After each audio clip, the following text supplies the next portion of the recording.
استنى بس. ازاي المايه ممكن تغلي وتتجمد مع بعض؟ ايوه، مع بعض. مش واحده بعد التانيه. لا، في نفس اللحظه، يعني نفس المايه يبقى فيها تلج وبخار ومايه سايله، كلهم موجودين قدامك. ده مش مشهد خيال علمي. دي ظاهره علميه حقيقيه اسمها النقطه الثلاثيه. فايه اللي بيحصل بالظبط؟ وازاي المايه تعمل حاجه شكلها مستحيل بالشكل ده؟ السلام عليكم ورحمه الله وبركاته، معاكم محمد عامر. ودي قناه دماغ اي اي، المكان اللي هنفهم فيه الحاجات العاديه بطريقه غير عاديه. احنا كلنا متعودين على حاجة بسيطة جدا. لما المية تسخن قوي تغلي، لما المية تبرد قوي تتجمد. وده شيء طبيعي جدا. يعني في دماغنا الاتنين دول عكس بعض، اما سخونة توصل للغليان او برودة توصل للتجمد. انما ان الاتنين يحصلوا مع بعض، هنا بقى المخ يقول لك مستحيل. لكن العلم بيقول لا، ممكن. بس بشرط مهم جدا، ان الظروف اللي حوالين المية تكون مظبوطة بدقة شديدة جدا. العلماء اكتشفوا إن لكل مادة تقريبا في لحظة معينة جدا من الحرارة والضغط تقدر المادة فيها تبقى موجودة في 3 حالات مع بعض: صلبة وسائلة وغازية. وبالنسبة للمية اللحظة دي بيسموها النقطة الثلاثية للماء.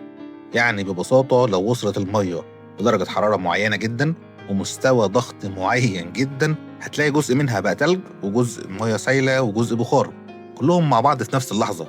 ودي حالة موصوفة علميا بدقة الماء. تعال بقى للجزء الأغرب. النقطة الثلاثية للمية بتحصل عند درجة حرارة 1% مئوية، يعني تقريبا قريبة جدا من الصفر. لكن مش الحرارة بس هي المهمة، الأهم كمان هو الضغط.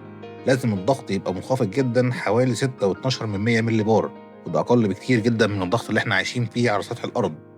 وده السبب إنك ما تقدرش تشوف المشهد ده بسهولة في حياتك اليومية من غير تجهيز معمل أو غرفة تفريغ مناسبة. هنا بقى نقطة مهمة جدا، ناس كتير بتتلخبط فيها. ازاي الميه تغلي وهي اصلا مش سخنه؟ الاجابه ان الغليان مش معناه بس ان الميه تبقى حرارتها عاليه. الغليان كمان مرتبط بالضغط. كل ما الضغط يقل جدا، الميه تقدر تتحول لبخار عند درجه حراره اقل. وده نفس السبب اللي بيخلي الغليان يختلف من مكان لمكان حسب الضغط الجوي. لما الضغط ينخفض جدا جدا، الميه تقدر تغلي حتى وهي مش سخنه، بالشكل اللي احنا متخيلينه طبعا. والتعريف العلمي للنقطة الثلاثية للمية قائم على توازن الحالات الثلاثة عند ضغط وحرارة محددين. طيب، والغريب بقى في نفس الظروف دي جزء من المية يقدر يبقى صلب. طب ليه؟ لأن النظام كله بيكون في حالة توازن دقيق جدا. يعني مشهد كده كأنه الطبيعة واقفة على شعرة، لا هي رايحة ناحية التجمد بالكامل ولا ناحية التبخر بالكامل ولا ناحية السيولة فقط.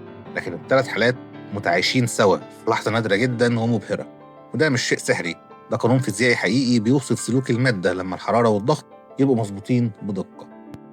ممكن حد يقول حلوة المعلومة، بس إيه أهميتها؟ الحقيقة إن النقطة الثلاثية للمية مش مجرد حاجة مبهرة للفضول، دي كمان مهمة جدا علميا في تعريفات القياس الدقيقة للحرارة، ولها استخدامات أساسية في المعايرة والقياسات العلمية. يعني الموضوع مش مجرد تجربة شكلها حلو، لا، ده جزء من الطريقة اللي العلماء بيقيسوا بيها العالم حوالينا بدقة. تقدر تتخيل الموضوع كأنه ميزان حساس جدا. لو زودت حاجة بسيطة قوي الميزان يميل، لو نقصت حاجة بسيطة قوي يميل الناحية التانية.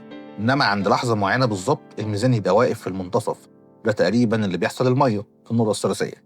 لا هي خدت قرار كامل تبقى تلج، ولا خدت قرار كامل إنها تبقى بخار، ولا فضلت سايلة فقط زي ما كانت في الأول. لكن التلاتة موجودين في لحظة واحدة. في المرة الجاية لما حد يقول لك المية يا إما تغلي يا إما تتجمد، قول له مش دايما لأن المية ممكن تعمل حاجات كتير إحنا مش شايفينها. وده يثبت لنا مرة تانية إن الحاجات اللي إحنا فاكرينها بسيطة جدا جواها أسرار أغرب بكتير مما نتخيل. لو عجبتك المعلومة اكتب لي في الكومنتات كنت تعرف إيه عن النقطة الثلاثية قبل الفيديو. ما تنساش تعمل لايك وتشترك في القناة وتفعل الجرس عشان تشوف معانا كل مرة إزاي العلم يقدر يدهشنا في أبسط الأشياء.